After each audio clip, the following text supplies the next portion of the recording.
How you doing, everyone? This is Brian Daitzman, editor-in-chief of The Intellectualist and host of History of the Present. This is a long-form interview series. It's produced in conjunction with Lincoln Square and The Intellectualist.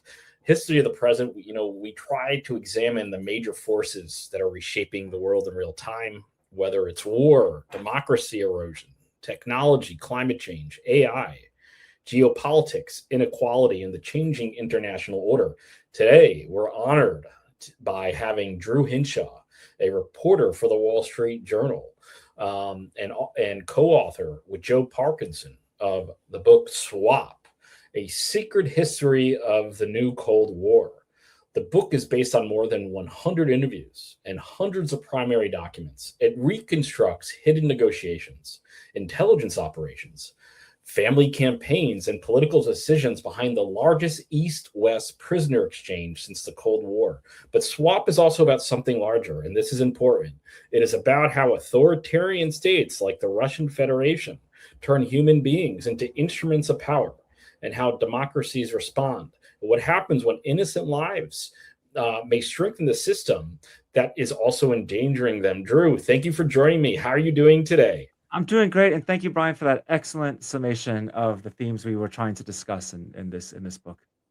Well, let me ask you, as we're sort of getting started here, what was the impetus? What Yeah. convinced you and your co-author, Joe Parkinson, that this was not simply a series of isolated prisoner exchanges, but a much larger system? And while Right. explaining that, what is this system that you sort of have uncovered in this book? Yeah. Well, this is a story you have in journalism, stories that you go out and find, and there's stories that find you. And this was unfortunately one that struck very close to home. My colleague Joe and I, we'd written about hostage situations before in Nigeria and Ukraine and elsewhere in the world. And then in March of 2023, we have this colleague, great reporter, Evan Gershkovich, who had been saying, "Hey, I think we should be writing more about the Americans who are being thrown into prison in Russia." And in this like terrible irony, in March of 2023, he became the story that he had proposed to work with Joe and I to cover. And so, like right off the bat, we had this question of like, why was our colleague, our reporter, taken by who, for what purpose? And it very quickly became this lens through which you could see not just like modern Russia and the kind of wartime state and its willingness to play, underhanded games to get a leg up on the main enemy, the United States, but also like how statecraft works in a time of authoritarian regimes. And you have this like insane phenomena where nuclear powers obviously they have to have some limits on how much they can strike out at each other because nobody wants to go past an escalation point. So taking each other's citizens has become a way for nuclear powers to antagonize each other, to force each other to the negotiating table without doing anything that might tip into open war. And so this is, and just so I understand. I mean, this appears to be part of an instrument of state, particularly in this particular situation with Russia, an instrument of state power. Is that correct? Absolutely, and it goes back to Putin's earliest days. So if you remember in the year 2000, back when George W. Bush, or 2001, 2002, that era, turn of the millennium, Bill Clinton wanted to engage with the new president, Vladimir Putin. Later, George W. Bush would famously, look into his eyes and see a good Right. man, get a sense of his soul. At that turn of the millennium, I think the world was ready to have, everybody wanted the same thing in the US, which was a partner they could deal with, quote unquote, in Russia. And Putin, on Yeah. some level, seemed to be that guy, right? Like, oh, he was an authoritarian, perhaps, but like maybe what we don't want is a nuclear Lebanon. That was the terminology at the time. We don't want Russia to fall apart and be this basket case. So he was a little bit even welcomed in the West, but in the very beginning. So within a few weeks of becoming president in March, his first kind of formally becoming president in March 2020, he he jails an American naval officer named Edmund Pope. And Edmund Pope was accused of trying to procure naval secrets that frankly were available on the internet. They were not deep secrets. This He's was sent in publicly jail. available information. Yes, absolutely. And everybody missed it. Everyone kind of was in, we were all kind of looking at Russia through a different lens back in the year 2000.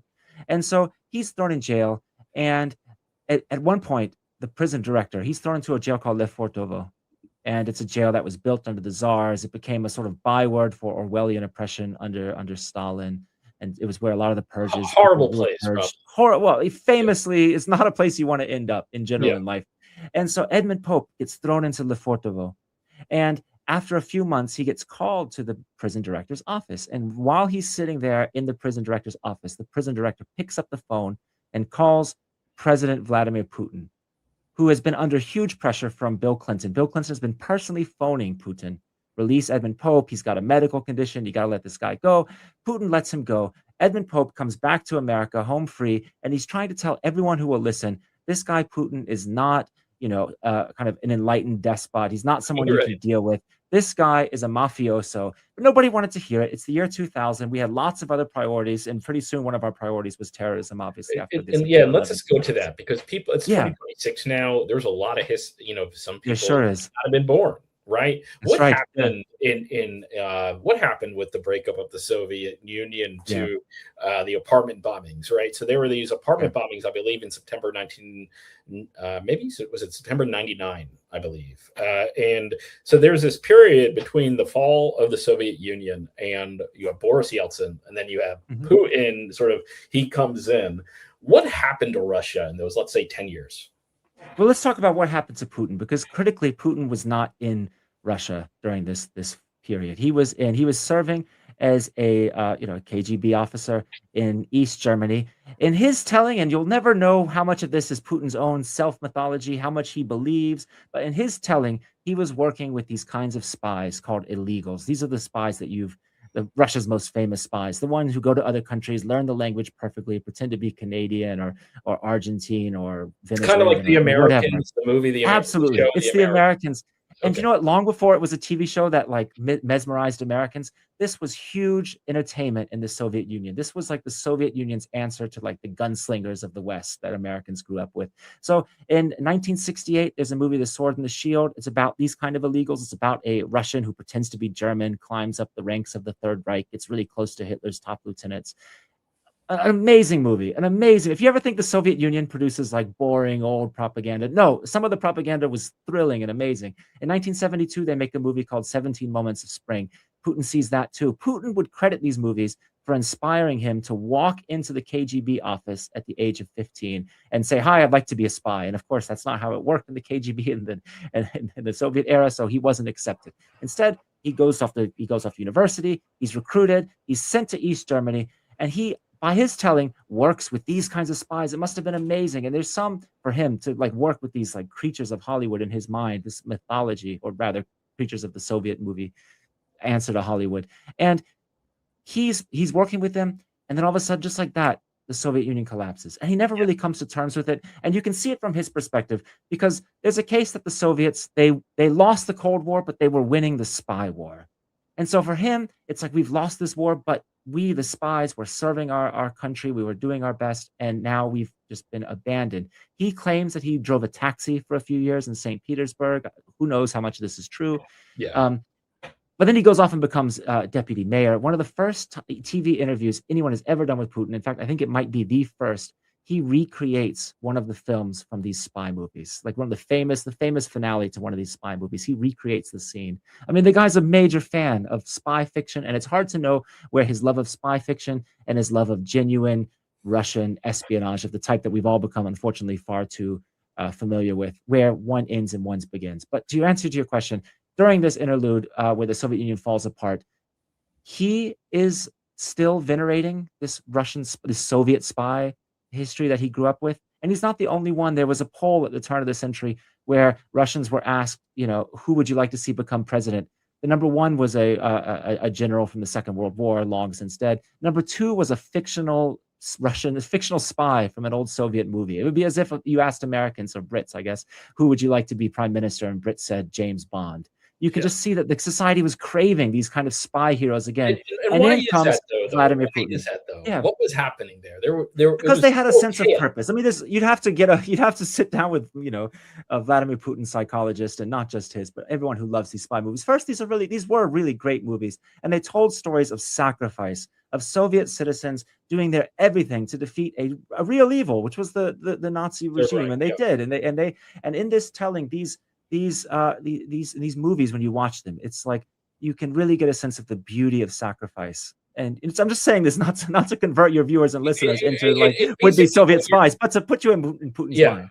and basically to your point, these are films that had a genuine effect probably had a genuine effect based on your reporting and document Absolutely. reporting Absolutely. on how he viewed himself.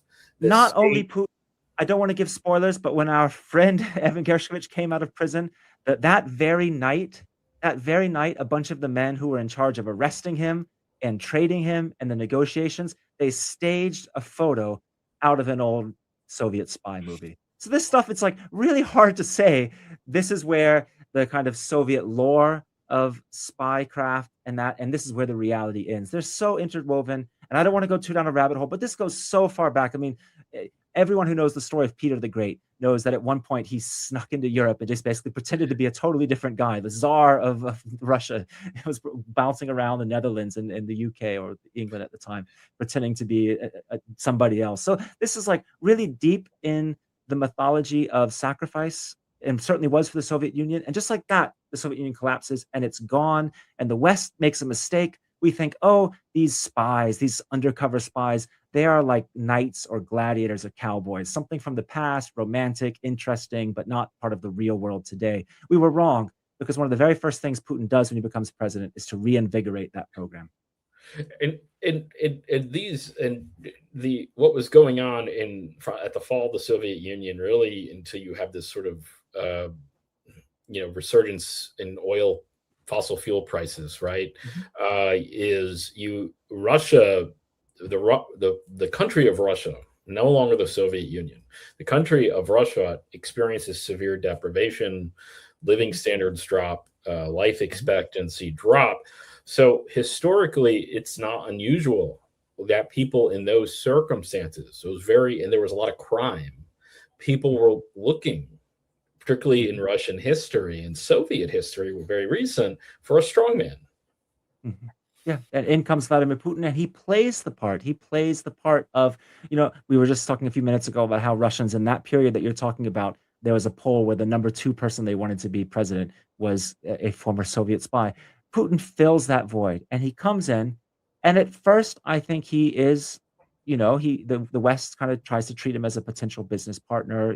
This was someone who can be a counterterrorism partner, and on some issues still is to this day. Russia and the U.S. still have some counterterrorism shared interests, but basically the West is sort of trying to work with him, trying to talk to him, but there's these clues they miss, and one of them is the arrest of Edmund Pope, because the flip side of this spy thing is that when a spy gets caught, you've got to get them back. And the way the Soviet Union and the US did that during the Cold War were these spy swaps. And that goes to my next question. So you called it swap for a reason. What is this sort of new Cold War that most people are not really seeing?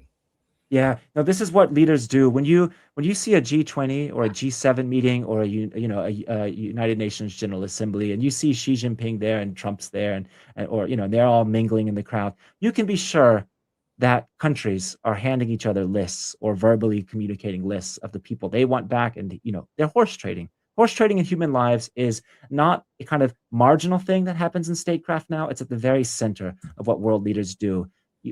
One of the meetings that when Trump would meet Xi Jinping during his first term, he would pass over lists. These are the people we want, who you've got bans on them leaving the country: American citizens who are stuck in China, American citizens who are jailed in China, or Canadian citizens who are jailed in China. We want these people back. And the Chinese would say, oh, well, you've got these 5 students who are jailed on immigration charges. We want them back. And they would have these debates. And it's a way of like testing each other's strengths. I think sometimes we should think of world leaders, it's more like high school than it probably should be. And they're like, they're feeling each other out, like, oh, how badly do you want your person back? It's weakness, right? They're sniffing for weakness. They're looking for who has leverage, who has. Exactly. And you see this right till today. I mean, as we speak, there are, how many hundreds at this point, maybe more than 1,000 sailors who are stuck on the Strait of Hormuz still. This is like Iran's like, well, how bad do you want to get them out? And the US is, how bad do you? Everyone's playing this game with these kind of people who, in that case, is a very different conflict, but it's the same idea of human beings being pawns for countries who are just trying to see how much leverage they have on the other and where this little chip I have might come in handy. And that's what's happening in whenever you see world leaders gathering in these meetings, so often that's the kind of conversation they're really having behind closed doors. Drew, you talk about there's this sort of there's this dilemma, right, between, well, we don't negotiate with terrorists, right? We don't negotiate, but at the same time, they're American citizens, and the presidency has the imprimatur. He has to protect Americans, foreign and domestic. At the same time, you have President Vladimir Putin of the Russian Federation, who is using this. He's taking innocent people, really just civilians, in order to get back characters who are, I think, most people would consider evil, right? And I know that's not something journalists tend to say, but given the nature of the crimes and the conflicts they're involved in, they're not people you would want as your neighbor. Okay. Yeah. Look, that's the moral question at the core of the book that we set out to write, which is, look, we had our colleague who was in prison. We had other journalists, Elsa Kurmasheva from Radio Free Europe. We had, dissidents who needed to come home, Paul Whelan, former Marine. You had all these people who really shouldn't have been in a Russian prison. And they have you want them to come home. On the other side, who was Russia asking for? They were asking for, spies, hackers, cyber criminals, and a murderer. Absolutely. Please do. Please show some photos, because people should remember one of the people that Russia wanted was a convicted murderer who had murdered an asylum seeker in broad daylight in Berlin. Who is this guy? Who is this guy? So this is, let me just tell you, because you might not see his face. So that's Vadim. That's Vadim Krasnikov. Yeah, I can see it now. It's Vadim. This is Vadim Krasnikov. This is a professional hitman, and this gets to the moral dilemma. He gets paid to kill people. Yes. 3 or 4 murders that we know of. He's convicted for one and suspected of several others. And this gets to the core of this moral dilemma, right? Because it's very fine to say, like, we want to bring innocent Americans home, Americans who are wrongfully detained abroad. We want to bring them home. Here we have Victor Bout. I mean, I think all of your audience will all know his story. He was an arms trader, sold weapons that fueled the Liberian Civil War. 250,000 people in one of the poorest countries on earth died, and you can't put that all on Victor Bout. But he did sell the weapons. He was a part of that. Here we have Sergei Beseda. He was running the negotiations. He was the person. He doesn't seem like a very nice man. Yeah, you run out of adjectives for these guys after a while. But anyway, look, the core of it is, you have this enormous ethical dilemma that has faced presidents since Jimmy Carter was staring down the barrel of the Iran hostage crisis, that faced Ronald Reagan, Bill Clinton. Actually, it goes back to Richard Nixon after ending the Vietnam War. And the core of the peace agreement in Vietnam was freedom for American POWs like John McCain in return for de-Americanization of the conflict. That was the core of what they agreed to. And afterwards, Nixon comes out in, I think, 1973. There's a terrorist group in Sudan that kidnaps some American diplomats. And Nixon, almost on the spot, lays down this idea of, we will not negotiate with kidnappers, on the spot. And that somehow codifies itself into what became known as the no concessions policy. And for decades, it held true. And there were exceptions. Obviously, Ronald Reagan freed people from Lebanon. But for the most part, when Americans were taken abroad as hostages, presidents laid down this law, and they said, no, we do not negotiate with kidnappers. This hit the Wall Street Journal very hard when Danny Pearl was kidnapped in Pakistan. The U.S. government didn't even try to negotiate for his freedom. And you know what?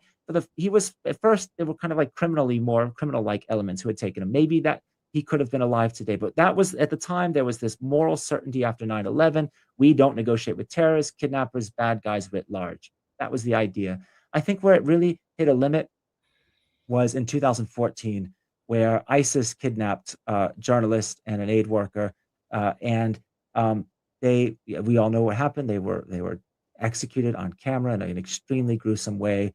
And the families of those victims, people like Jim Foley, his mom Diane, and other families who had lost their sons and daughter in those murders, they went to the White House, and I think Barack Obama and his administration, I think they knew they'd messed up. They knew they could have done more to bring those Americans home.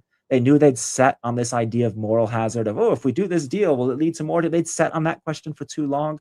And they created something brand new in the world, which America's like one of the few countries to have, which is a special envoy just to deal with hostages. It's like we've been jokingly called like 1-800 so my son has been kidnapped. If you have an American family member who's been taken overseas, kidnapped, it's someone you can at least try to go see. And what's interesting about it is when it's created, the executive order that creates the special envoy for hostage affairs says clear as day, this person will work, quote, in accordance with America's no concessions policy. But very quickly, that starts to what does that really mean? Yeah. And as Trump becomes president, he's interested in freeing people like Otto Warmbier, an American student who'd been arrested in North Korea. And the language of no concessions starts to give way for a more transactional way of seeing the world, which is, look, there's a strong man over there who's got our guy. We can maybe make a deal, bring someone home. What's the harm? That logic starts to take hold. And that's and so what so basically, you have these Americans, they're taken into custody.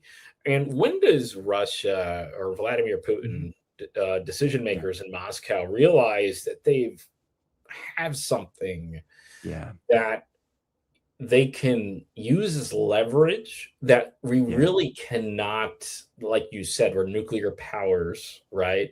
And Russia can hurt us, right? We can hurt them, but they can hurt us.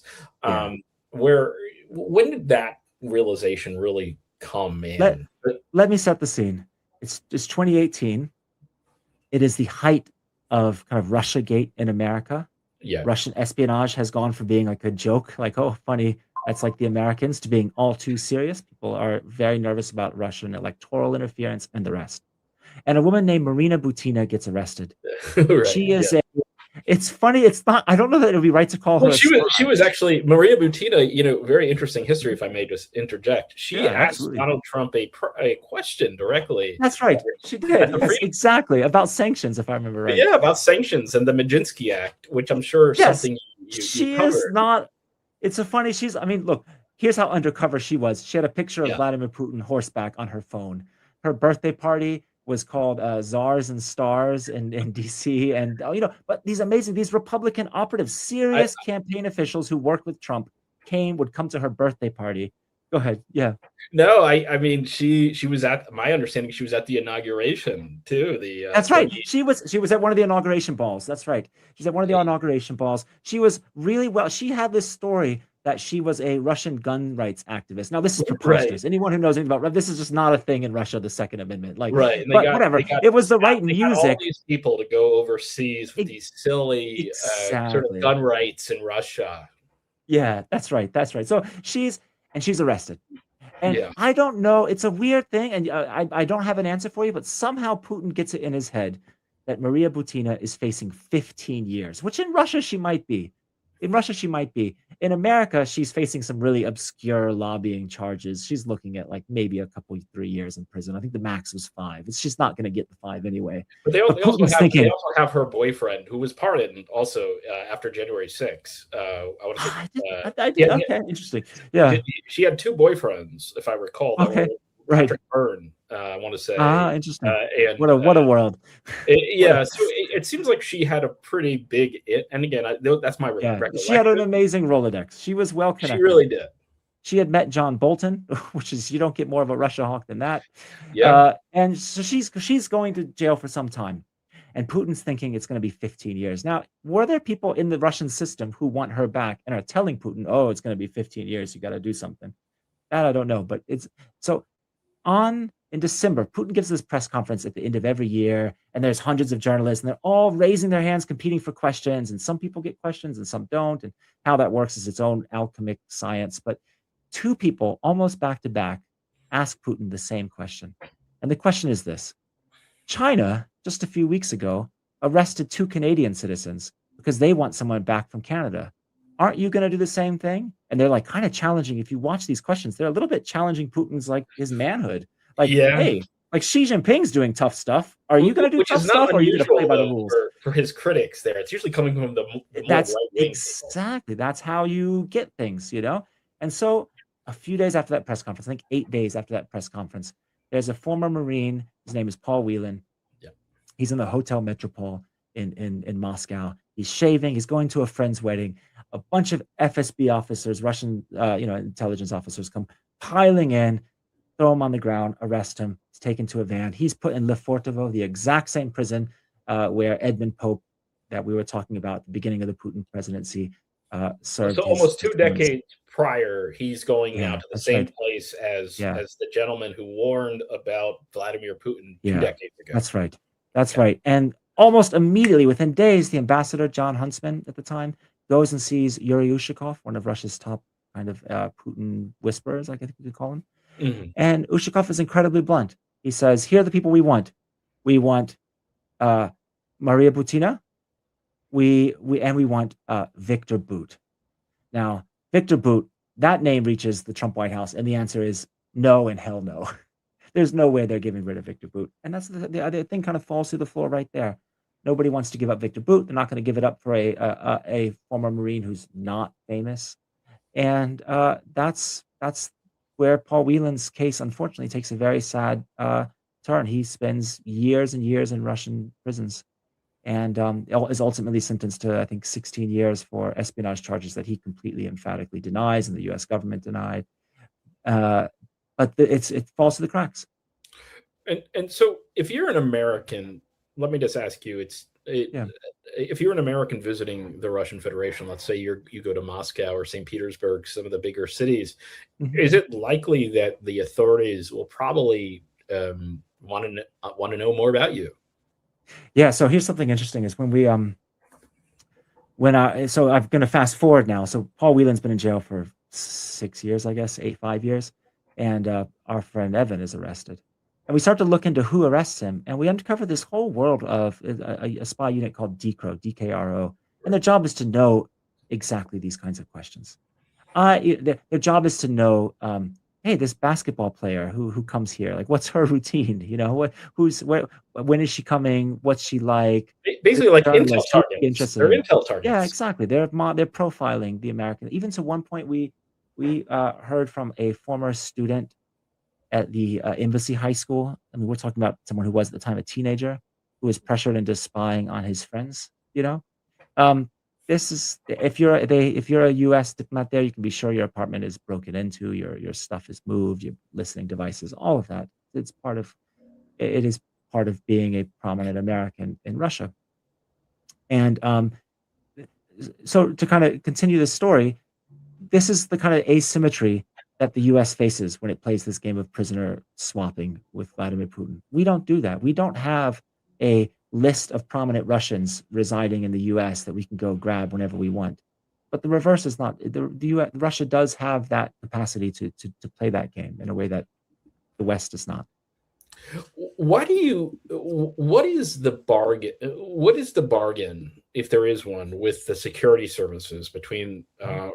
Russian President Vladimir Putin? Why would he go all? Why would he go all? I mean, we had something similar Mhm. here after the second Trump inauguration. He ended up pardoning, I think, 1,600 people Yeah. who were found Protect the guilty. family.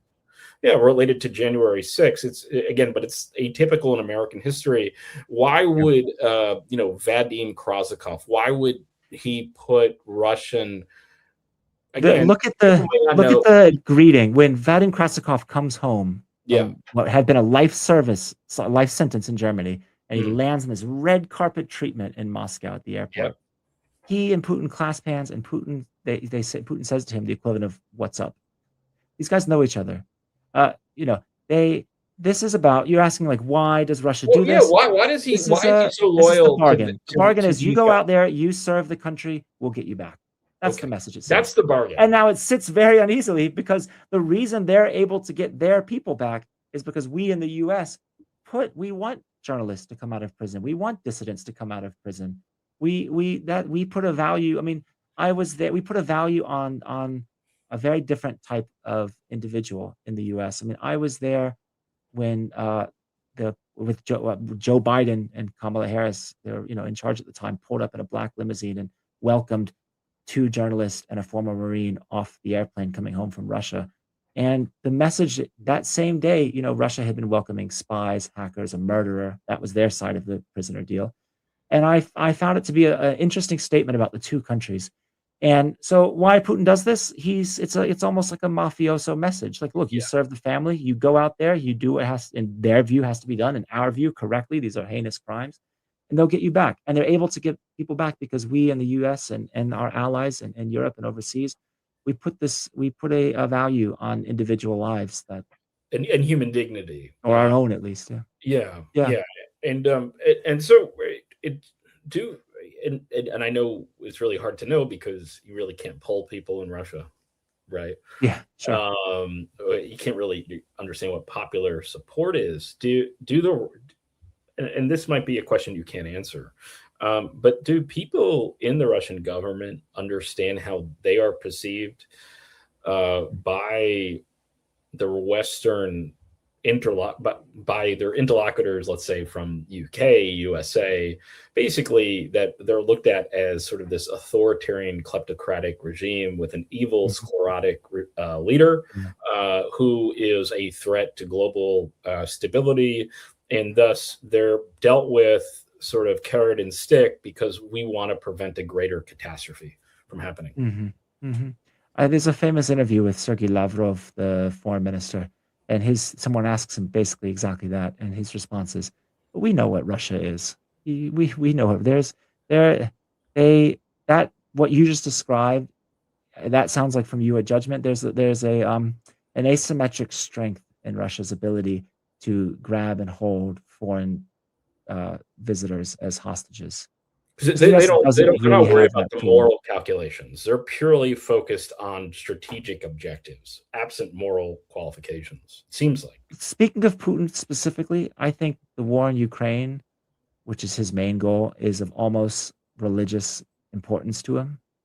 And if in the course of that he has to hold Americans hostage and trade them, and even though it looks bad, Tucker Carlson went to Moscow and pushed Putin on this very point, like it makes you look thuggish, basically, is what Tucker said to Putin. And you could see perhaps a hint of embarrassment in Putin on that. Yeah. But this is about, in his view, this war in Ukraine, having that part of that is a spy war where Russian spies are being sent out into the West and elsewhere to commit missions that he judges to be important. And if that's what it takes to fix this problem that has been eating at him since the Soviet Union collapsed, I don't think that he has a lot of compunction. No, I don't think it's giving him a lot of. I don't think that's what's keeping him up at night. Yes, I tend to agree. Let me ask you. The Russian system, at least from your description, appears to blur the lines between intelligence, diplomacy, criminal justice, and just outright coercion. For the Americans watching, or people who are watching, is Russia really best understood as a security service that governs a country? I heard when we were first embarking on this incredibly surreal reporting project, where a member of your own newsroom is thrown in prison. He's not the only one, and you're kind of staring into the bowels of this foreign country that has just become this big menace in a way. I read an academic paper out of Estonia, and I'm sorry that I forgot the author's name, but he makes the case that Russia today is a counterintelligence state. State run by counterintelligence agencies for the purpose of keeping out foreign spies.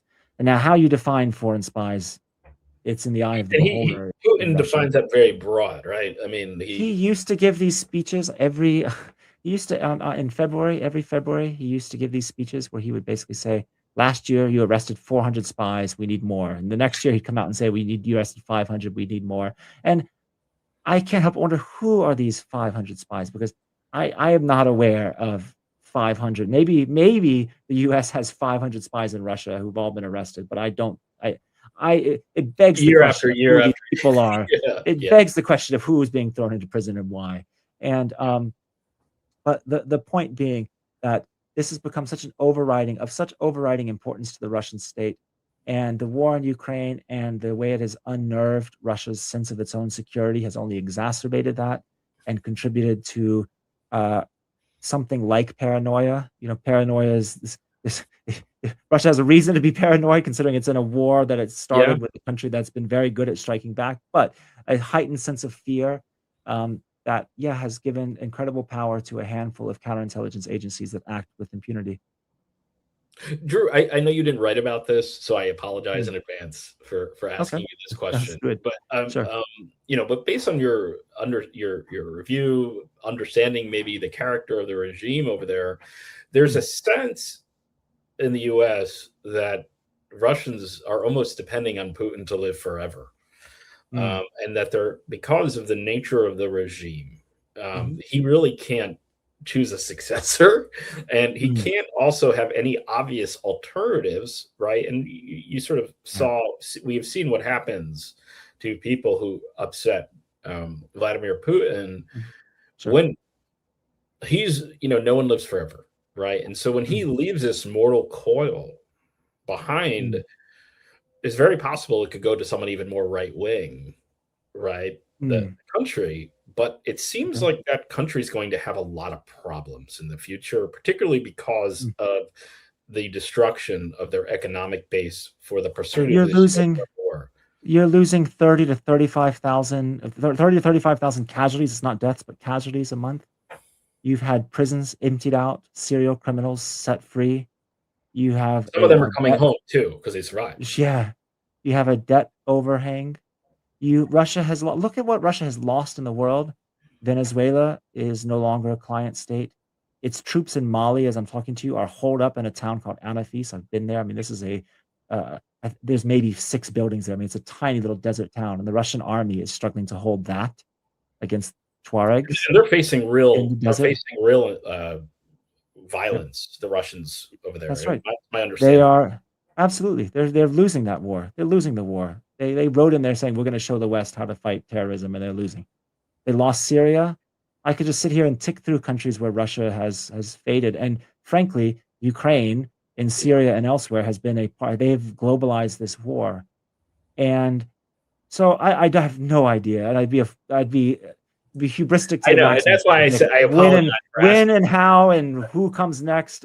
All I know is a lot is going to happen between now and when Wikipedia changes the entry of president of Russia, of the Russian Federation. But I do think you're right that look, they're losing more people. I might get the stick a little bit wrong, but they're losing more people every few months than they lost in the entire Soviet-Afghan war. Yeah, This is going to be what late stage Putinism leaves for Russia, and it's not a pretty picture. And in some ways, a lasting image of that will be these prisoner swaps where Russia is sending home artists and writers and journalists whose crime was to write the wrong thoughts, and is receiving in return hackers and right. murder. And what a sad state of affairs for the country of Tolstoy and of so many other great writers and artists over the centuries. Can we talk about some of the heroes of your book? Because Sure. there are people who go out of their way to make sure that Americans are brought home safely. Hmm. And Yeah. I believe one of the a gentleman named Roger Carstens Okay. is Yeah. what is someone. Yeah. Can you talk about because you Sure. talked about this a bit about the envoy Yeah. for hostages? Can you So just the talk US created this system of the special envoy for hostage affairs, but it about? wasn't really clear when they created it. What is that person's job, just to console the family and make sure the hostage is getting whatever medical care the US government can provide, or is their job to like free the hostage, right? It's not quite exactly, it's an ambiguity in the job itself. And Roger Carstens, I think he sort of takes this position of like our job he's got one job. It's to free. He's got a list of wrongfully detained Americans. His job is to bring them home as fast as he can, to bark like a chihuahua in the corner of the room until somebody says, "Hey, we ought to free that hostage over there." You know, if that's a mixed metaphor. He's in a White House that is that look, to be completely like fair. I mean, he was working under a Biden White House. He was a Republican in a Democratic White House, and the White House has a much broader. They have to go to the American people, and they have to say, "We freed this American by freeing that prisoner, and it was the best possible deal we can get." They can't just jump at the first deal. They have to negotiate, drive the hardest bargain possible. And so there's a friction naturally between someone whose job is just to free hostages as quickly, as soon as you possibly can, and a White Policymakers. House, Yeah. yeah, which, understandably, that takes a while. You want the White House to take in more inputs than just, the White House does more than free hostages. It has to manage an incredibly complicated Ukraine-Russia portfolio. And so what that tension, I think, really speaks to is the ethical question of what is the price of an innocent American detained abroad? Like, what price are we willing to pay? We freed one murderer. Would we free two? Would we free 100? Like, what are we as a society? How much are we willing to bend and break our own justice system and our own sacred ideas that if you commit a crime and you are found guilty in a court of law, you deserve to, to pay out that sentence? How much are we willing to break that and to bring home the innocent? And it's like not an easy question. And we as journalists certainly don't take one. Though we're very, very happy that they did ultimately work out a deal that freed our colleague. But I think unfortunately it's a ethical question that governments are going to have to ask themselves long after Trump is not president. People who we can't even imagine being president will have to face this same problem, and it won't just be. And there's no right answer, really, right? There really isn't. It really isn't. It's a really complicated moral question. And I wish I could say it was like, oh, this is just a nice, neat little story that took place in 2024 and the waning years of the Biden administration. But right when Trump came in, they had another round and they freed Mark Fogel, a teacher from Pennsylvania who'd been arrested in Russia. And there'll be more of this, and not only from Russia. This is just how statecraft in the 21st century works. It's how autocratic regimes force the U.S. to sit across from a table and bargain. It's a way to trip up the world's embattled superpower and to extract a price from a country that doesn't have an easy answer of what to do to this tactic. If we can put up Swap, the book cover again, because I've got a question for you, and I think this is really important. Drew, the emotional center of Swap doesn't really appear to be presidents, spies, or the intel agency. It seems to be the families. Yeah. What surprised you most about these families, and really, what they endured? This is exactly what surprises you about this world, because you go into this world and you think it's a world of spies and prison negotiations and convicts and diplomats and all of that jazz, and to some extent it is. But the real people who move history on this topic, they tend to be family members. And the thing is, when Russia or China, etc., or some country somewhere wrongfully arrest a U.S. citizen and say, this is the hostage we have, you don't have it's the person who gets that phone call. They're usually just an ordinary person. So Paul Whelan, we talked about Paul Whelan, the former Marine who was jailed in Moscow. It became his sister, Elizabeth, who is a portrait painter who was nearing retirement in Martha's Vineyard. She had to figure out how you get a hostage deal done in Washington. Yeah. She's not a trained diplomat. She became, in a way, like an expert on the Russian spy services in her own right. Yeah. But she started off, she had to Google, what do you wear in Washington, D.C.? This is imagine that you're an ordinary person and this happens to your brother, loved one, son, etc. And you have to negotiate this Byzantine bureaucracy to make a hostage deal happen between two warring superpowers. And if you can, let's talk about these families a little more. I mean, Drew, in your reporting in your book, what is it like meeting a mom, kid? I mean, these, and your mom or dad, your siblings gone, and they're in the country that's very scary. What is that? I'm just saying, the human side. Absolutely, no, and you're so lost, and nobody tells you the truth. Yeah. You go to see government officials, and they can't tell. They just nod at you and just say things like, we will do everything we can, but then they don't do anything. It's at least how you feel. You're in a system where nobody will tell you how much your son, let's say it's your son, nobody will tell you how much your son actually matters. Nobody will say, yes, we're going to do this and get him out. Everyone will just sort of give you platitudes, and you don't know when you leave the office. Do they go get a drink and forget all about it? Or do they get on the phone and start calling the ambassador in Moscow and saying, what can we do for this? But you have no idea. You have no information. And then into it, you have these journalists who come, and you have to worry. A lot of what happens here is these families don't know, should I be banging the drum as loudly as I can? Or is that going to put my family member in trouble? Is Putin going to ratchet up the torture of, this is how they think, right? Rightly or wrongly. And it's not unreasonable. Sure. Yeah. And you're talking about ordinary people who are very powerless. What they have is the power of a story. So they can go into just meeting one congressperson after the next, one, you know, State Department official way down the totem pole after another, one kind of, I don't know, important influencer, and just say, this is the story of my son, so and so. He's been jailed in Russia because. So one of the people we write about is Mark Fogel. He was the high school history teacher who was jailed for prescription marijuana in Moscow. So he was given Russia's longest ever marijuana sentence. He taught, his students included the children of the director of the CIA. So you can imagine Russia thinks they've got this big fish. But of course, in America, a high school history teacher, unfortunately, is not given the prominence that maybe we could. And so his mom, who was in her 90s, I think she was 94 when this was happening, his 94-year-old mother had to go from Butler, Pennsylvania, which is an interesting coincidence, all the way to DC, and see, senators, congress people, White House officials, and just like try to get an audience. Like, I'm this 94-year-old woman, and I've got my son imprisoned for 14 years in Russia. Can anyone listen to me? And of course, her son didn't play basketball. It was much easier for Brittany Griner's people to get the Biden administration on the phone within hours, really. She had to it took her years to properly get attention to that case.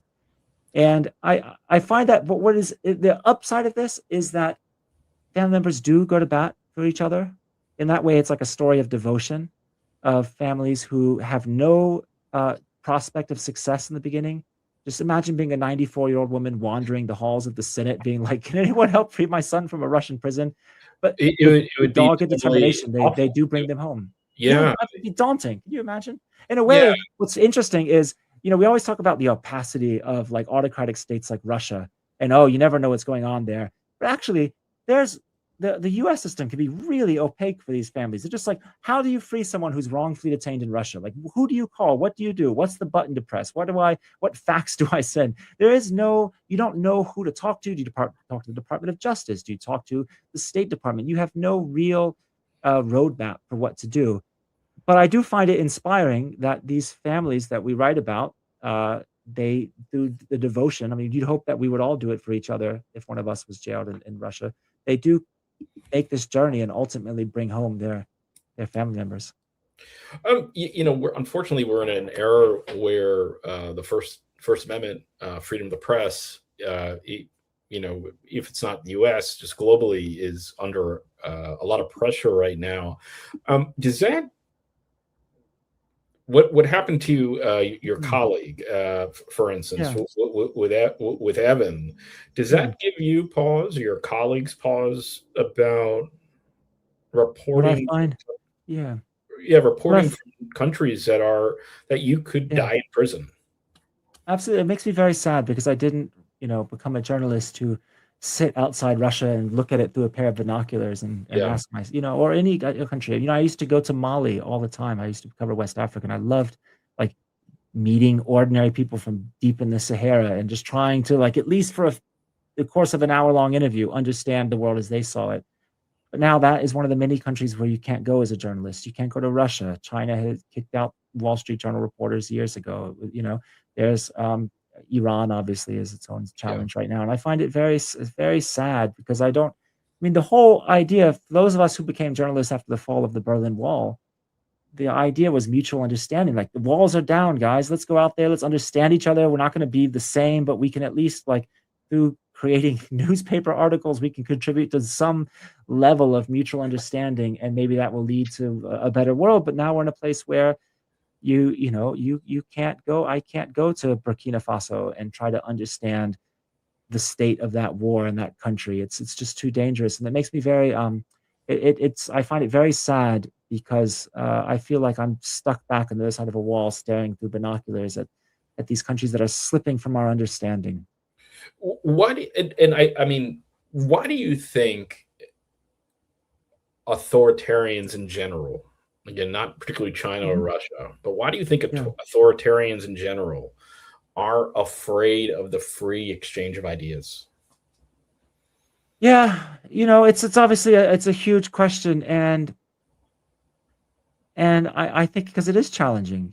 We do write articles that people in power hate. They all hate it. No, nobody. There's like you should go back and see. There's like an interview with JFK. I wish I had the YouTube link handy where he talks about this. And it's just like even the most democratic, Camelot president, you hate it. When No, people, no it's one not the likes stuff no that's one likes to be people to write and mean things about you. exactly, and it's the stuff that's a little bit true that's going to bother you, right? It's not Yeah. just like some kind of crazy tabloid host of lies. It's the thing that like someone kind of did poke the soft spot. Of course, people hate it. And look, I have a nuanced enough view of journalism. It's where the modern press succeeds and where we struggle. But I do think we were in a better place where we had foreign correspondents able to freely drive around central Russia, stop on the side of the road, ask a fruit vendor, like, how do you see the world? And maybe the answer you would get would be filtered through this sort of, Russian talking to a foreign Yeah. journalist. What am I supposed to say? But at least it was something. It was like some little radio signal for us to understand each And other. you can maybe pick up some inferences and get a Yeah. bit of information that way. Exactly. At least it had the promise that if enough of this, just like enough of writing and reporting and TV coverage from each other's countries, we would just have a promise at least that one day we would be able to understand each other and see the world clearly through each other's eyes. Um, I'm curious. We're I think we're probably in one of the tougher times in journalism right now, where we're sort of in this technology transition, right? Where we went from this very analog world to this digital world, and there's still challenges in terms of, monetization and people being paid for work, right? What would you say? And I only have a couple more questions left, Drew. What would you say to a young person, like a senior in high school, right? Who likes journalism, who maybe, they watch these movies, right? And they want to be a journalist, right? What would you say to that young person? I just think this is the greatest job in the world. I think it's so important. The finances of it is above my pay grade, but the act of understanding each other and having like principles also, I think journalistic principles are like very important, that you have you give people a fair right to reply. You're not like, I don't know, I'm going into a journalism ethics class here, but I do think it's like, it is a way to understand the world, not the only way. And it is really valuable. And what I don't want to be the legacy of this time is sort of a permanent, new Iron Curtain where, journalists can never go there again. We write those countries off. I hope there is a day where we can go back to reporting as freely as possible in Russia and other countries, because the goal always has to just be mutual understanding. And if you're a young person who wants to get out of your country, or even just stay in your country and get out of your own town, there's just no better way. There's no better excuse to just go, talk to someone that you're never going to talk to ever again. You'll never have an excuse to, strike up a conversation on. And anyway, that's my motivational speech, I hope.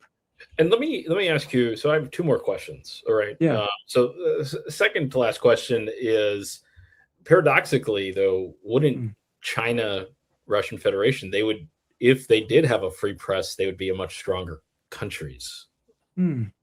Because the press is essentially they often call it the fourth estate or the fourth branch, right? Yeah. And it effectively, I think, centers the public's attention on economic challenges, health challenges, right? If you don't have that, almost like an ombudsman for the entire country or your civilization, if you're not understanding what's wrong, you're not going to be able to fix it.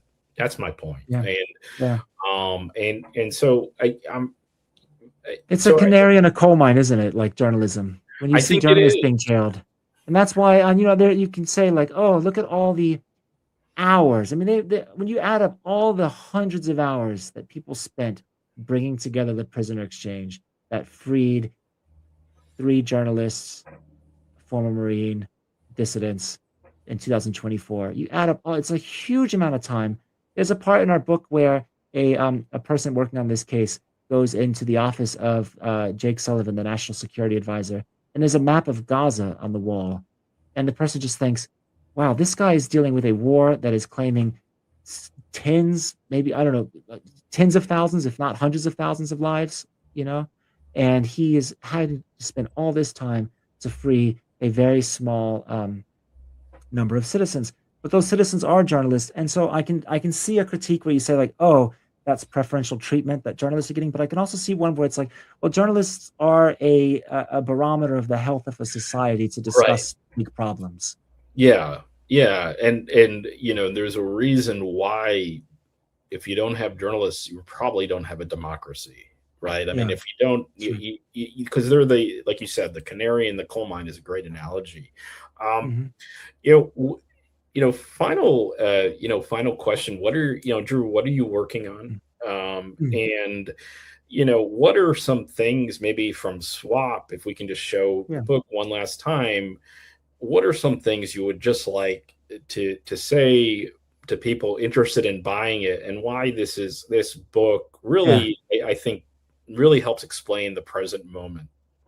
This is, I hope, for a story about spies and secret negotiations and, secret flights to faraway runways and arms traders and the like. It's as much fun as something this harrowing can be. It is a hopefully page-turning thriller that shows you how the world really works, how Russia and America really talk to each other, how they don't use diplomats, how they use these spies to recreate this lore of the Cold War, which in Putin's mind never ended. I wish I could say this was a nice story from the past that will never be repeated, but unfortunately, this is a window directly into the future that awaits the United States of America. And it is this is the world we live in now, where where the real business of statecraft happens in Middle Eastern hotels between the CIA and their counterparts in the Russian spy agencies, and they get together and they negotiate over human lives and who's going free and who's not. And it is a ethically uncomfortable question. It raises ethically uncomfortable questions about what America is supposed to do in a world that is just that brutal and transactional. Well, Drew, it was an honor to have you here today with History of the Present, brought to you by Intellectualist Lincoln Square. Definitely, please, if you haven't, please check out Drew's book, Swap. It's an excellent book. You will really learn a lot about what's happening now internationally. Drew, we'd love to have you back on to discuss this and Thanks, other Brian. matters. And it was a real honor to have you here. So Yeah, you this is a have lovely a good chat. day. Thank you.